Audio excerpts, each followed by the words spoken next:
మన ప్రాణం విలువ ఎప్పుడు తెలుసండి? మన ప్రాణం విలువ ఎప్పుడు తెలుసండి? మన బస్సు తగలబడిపోయింది, దాంట్లో 20 మంది తగలబడిపోయింది బస్సు. ఆ 20 మంది చూస్తుండగానే, మనుషులు చూస్తుండగా బస్సు తగలబడిపోయి వాళ్ళ దేహాలు కాలిపోతుందండి. బయటకు వచ్చే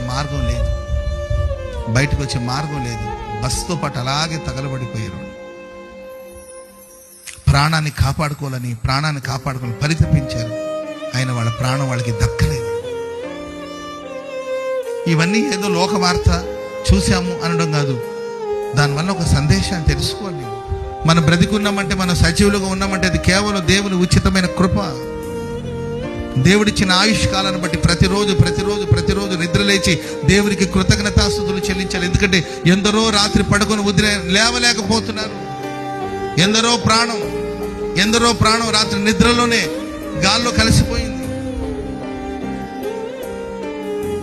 దేవుడిచ్చిన ఆయుష్ కాలం అంతా కృతజ్ఞత